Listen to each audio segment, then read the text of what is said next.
Among mainstream conservatives, there is one particularly bad type of conservatism. It's somewhat difficult to explain exactly what this type of conservatism, or so-called conservatism, is like, but I think it is best typified by people like Ben Shapiro, in particular with his catchphrase, facts and logic.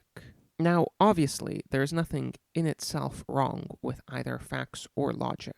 And it is certainly true that coming to any correct conclusion about a worldview or a particular set of policies would be reliant on both facts and logic. But there is something about this mantra, about this aesthetic, which is really harmful to real conservatism. The problem is that it is implying that the principal difference between the left and the right is that the left just doesn't understand its facts and logic well enough. That they are just misinformed on key issues. And if they really understood economics, or if they really understood social policy, or if they really understood X or Y or Z or whatever, then finally they would just come around and understand the truth. I remember back in my teenage boomercon phase, this was very much the mantra that I held. I would debunk libtards because they just didn't understand the Laffer curve well enough, or one of many other conservative cliches against left-wing policies. And as any sort of reasonably educated right-winger on the internet will find out from debating with lefties, there is a seemingly unlimited amount of lefties who have just never heard any counter-arguments to their ideas at all. So it's quite easy to trip them up and just bring up some sort of fact that they may have never experienced before. This is, of course, the famed debunking of libtards. You can even do this with issues that are less obviously technocratic. I remember also, once upon a time, quoting studies that proved, again with facts and logic, that same-sex marriage would undermine family relations. However, the problem with all this debunking, with all the facts and all of the logic, is that it's all totally missing the point. Are there many libtards on the internet who are very uneducated? Yeah, of course. And for that matter, there are many conservatards that are also very uneducated, and who you can trip up quite easily too. The fundamental disagreement between left-wingers and right-wingers on, say, an issue like same-sex marriage is not some sort of technocratic issue of how this will affect the nuclear family more broadly, about how this will affect marriage rates or family formation. And the disagreement is also certainly not based on the utilitarian benefits that one can demonstrate from good family formation. It's not about average rates of poverty or crime or drug use or any of these things that conservatives will often cite. And perhaps citing all those things can be useful. Sometimes they can make people change their minds, I'm sure. However, all that citing those things really matter is if they can get down to the fundamental principles. Because the fundamental principled difference on an issue like that is that left-wingers just don't care that much about traditional family structures or traditional views of sexual morality. The fundamental question is, how is it good for society to be organized?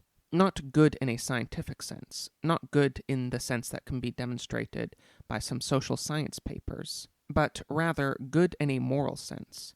Good in a sense that simply cannot be demonstrated scientifically. What has gotten me thinking about this topic recently is I read through Thomas Carlyle's famous book Chartism for this channel. I did a live stream discussing it, which I'd suggest checking out.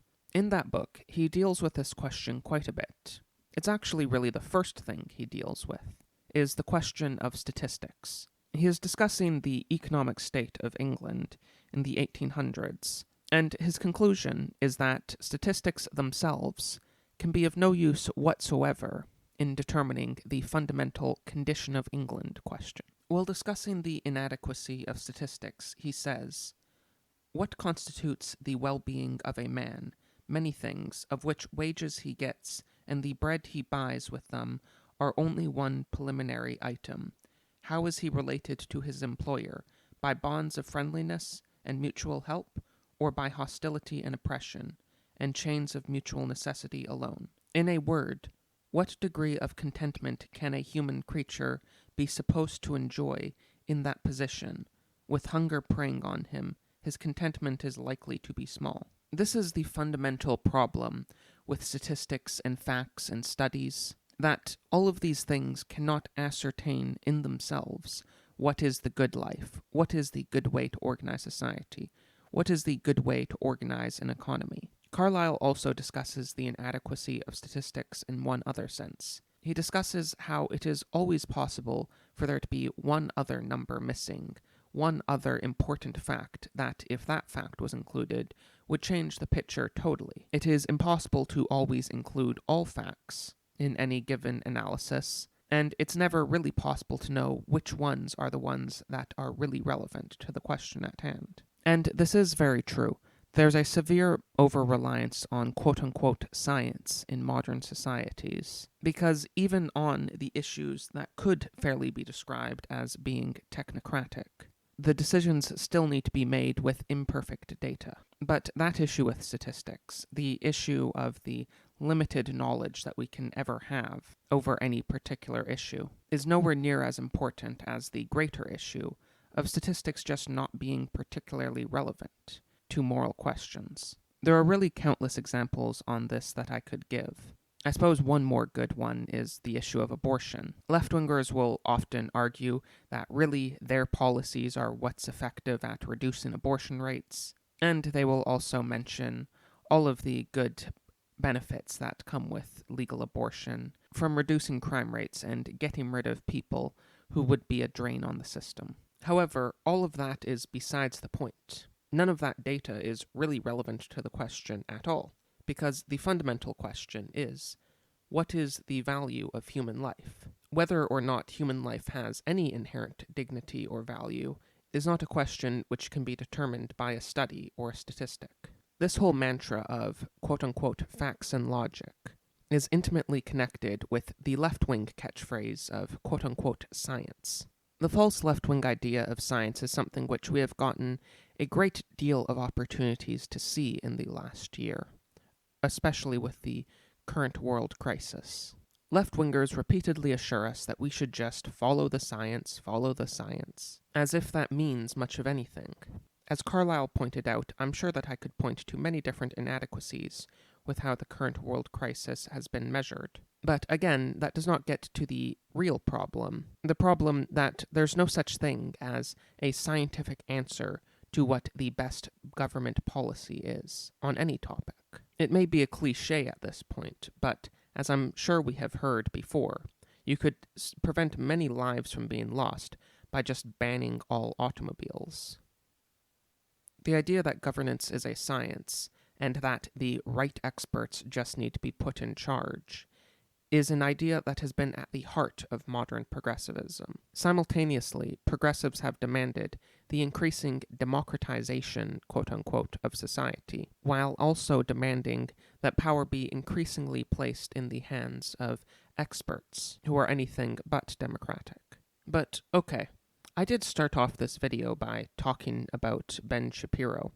Is it even really fair to lay any of this blame at his feet? In one sense, it may seem quite unfair. He has, in fact, of course, spoken out many times against at least some of the things that I've talked about here. And I don't mean the policies. I mean these very left-wing mantras that I am alleging are a result of the facts and logic mentality. He has certainly spoken out against the idea that society should be run by quote-unquote science or experts. I certainly do not think Ben Shapiro represents anything that can authentically be called conservatism. He even sometimes refers to himself as a libertarian. But just because I don't think he's really conservative does not mean that it's fair to say that he represents all of the left in its mainstream form. But the issue that I'm trying to point out here is not that Ben Shapiro agrees with the left on everything. That is certainly not the case. What I am trying to point out here are the consequences of his ideas, and more importantly, the consequences of his aesthetic.